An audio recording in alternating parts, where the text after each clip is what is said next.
Serial killer एक ऐसा नाम है जिसे सुनते ही लोगों के रोंगटे खड़े हो जाते हैं और माइंड में एक ऐसे खूंखार आदमी की छवि बनती है जिसकी दिमागी हालत थोड़ी बिगड़ी हुई है। आमतौर पर कहते हैं कि सन की इंसान ही ऐसा कर सकता है। अब फिल्म रमन राघव 2.0 में नवाजुद्दीन सिद्दीकी के किरदार को ही देख लीजिए या फिर मुंबई के स्टोन मैन को देख लीजिए जो फुटपाथ पर सोए लोगों को पत्थर से कुचल देता था। जी हाँ, सीरियल किलर सुनकर बस यही लगता है कि ऐसा तो सिर्फ एक पुरुष ही कर सकता है। हमारे लिए यह सोचना थोड़ा मुश्किल हो जाता है कि एक महिला भी ऐसे खूंखार कामों को अंजाम दे सकती है। लेकिन सोचिए, अगर मैं आपसे यह कहूँ कि एक महिला ने भी ऐसी वारदातों को अंजाम दिया है तो आप शॉक्ड जरूर होंगे। दोस्तों, स्वागत है आपका हमारे YouTube चैनल हिंदी पैक पर, जहां हम लेकर आते हैं आपके लिए इंटरेस्टिंग, मजेदार और महत्वपूर्ण जानकारियों से भरी वीडियोस। आज के वीडियो में हम आपको बताएंगे एक ऐसी महारानी के बारे में जो अपनी खूबसूरती बढ़ाने के लिए खून से नहाना पसंद करती थी और जिसका नाम Guinness book of world records में भी दुनिया की सबसे खतरनाक सीरियल किलर महिला के तौर पर दर्ज है। तो चलिए शुरू करते हैं हमारा आज का यह वीडियो। सीरियल किलर्स का मकसद भले ही अलग हो, लेकिन यह सच है कि हर एक सीरियल किलर अपने पागलपन की वजह से कई मासूमों की जान लेते हैं। उन्हीं में से एक थी एलिजाबेथ बाथरी भी। भला की खूबसूरत इस महिला की महज तस्वीर देखकर भी कोई यह नहीं कह सकता कि यह एक सीरियल किलर हो सकती है, और ऐसी किलर जिसने हैवानियत की सारी हदें पार कर दी हो, जिसे कुंवारी लड़कियों के खून से नहाना पसंद हो। खून से नहाने वाली इस महारानी को लोग लेडी ड्रैकुला भी कहते हैं। इतिहास के पन्नों को पलटे तो मालूम पड़ता है कि एलिजाबेथ बाथरी के काले कारनामों की तारीख 1590 से 1610 के बीच की है। एलिजाबेथ बाथरी हंगरी साम्राज्य के ऊंचे रसूख वाले बाथरी परिवार से ताल्लुक रखती थी। 15 साल की उम्र में बाथरी की शादी 19 साल के फेरेंक नेडेस्डी नाम के शख्स से हुई थी, जो तुर्कों के खिलाफ युद्ध में हंगरी का नेशनल हीरो था। ऐसा कहा जाता है कि एलिजाबेथ के दिमाग में फितूर आ गया था कि अगर वह जवान लड़कियों के खून से नहाएंगी तो फिर वह हमेशा के लिए जवान और खूबसूरत रहेंगी। बस अपनी खूबसूरती को बरकरार रखने के लिए हंगरी की महारानी एलिजाबेथ बाथरी ने 600 से भी ज्यादा लड़कियों की हत्या कर उनके खून से नहाई थी। कहते हैं कि एलिजाबेथ पहले तो काम का झांसा देकर लड़कियों को अपने महल में बुलाती थी, फिर कुछ दिनों बाद उन्हें बंधक बनाकर उनके साथ मारपीट करती थी। यही नहीं, वह उनके नाजुक अंगों को भी नुकसान पहुंचाती थी। बाद में उनकी हत्या कर उनके शरीर के एक एक अंगों को काट कर उससे खून इकट्ठा करती थी और फिर उनका खून एक टब में इकट्ठा कर उससे घंटों तक नहाती थी।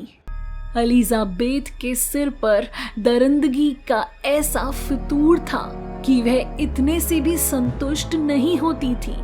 यह सीरियल किलर मरी हुई लड़कियों के शरीर के मांस को भी अपने दांतों से ही काट कर निकाल लेती थी। खुद को जवान रखने के जुनून ने ही उसे दुनिया की नंबर 1 सीरियल किलर बना दिया। कहा जाता है कि एलिजाबेथ का पति जब जिंदा था तब भी वह लड़कियों को अपना शिकार बनाती थी।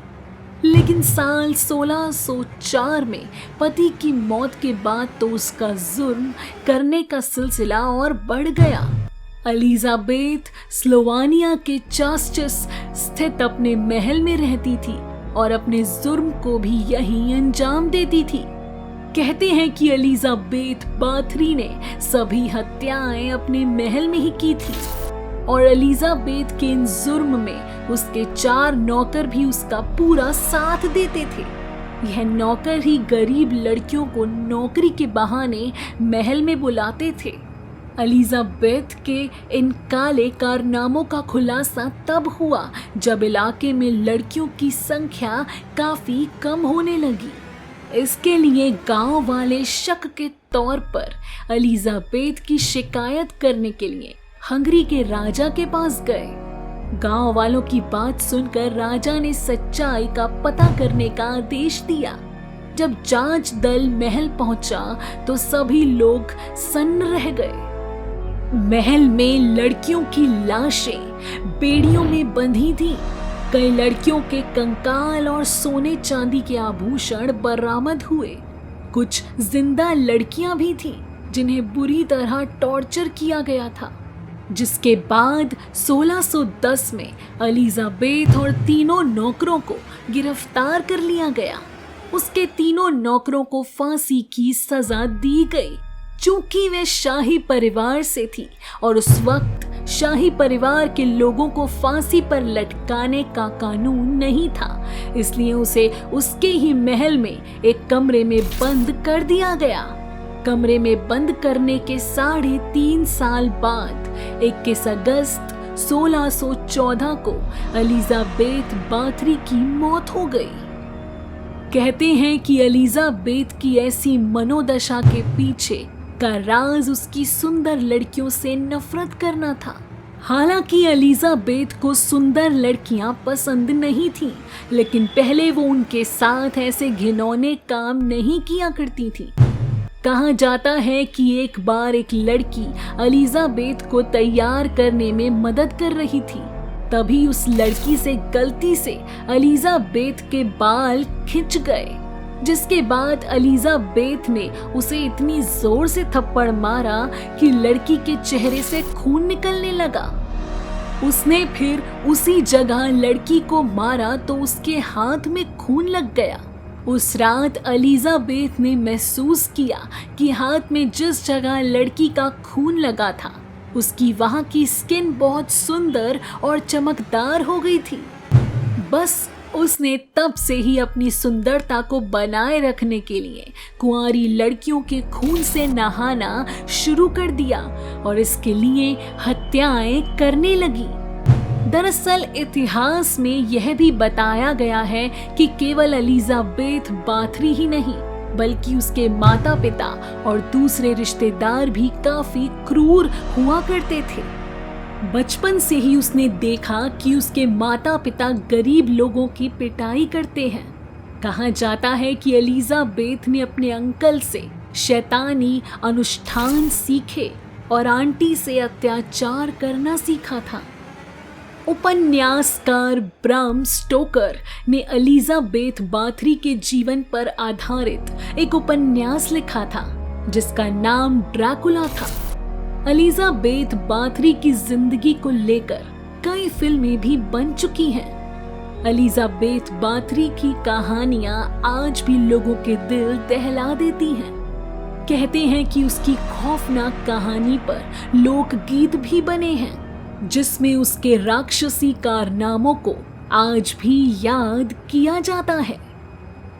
तो दोस्तों, आपको हमारा यह वीडियो कैसा लगा नीचे कमेंट सेक्शन में कमेंट करके हमें ज़रूर बताएं। और हाँ, ऐसी ही रोचक जानकारी के लिए हमारे चैनल हिंदी पैक को ज़रूर सब्सक्राइब करें। और अगर जानकारी पसंद आई हो तो वीडियो को लाइक और शेयर करें।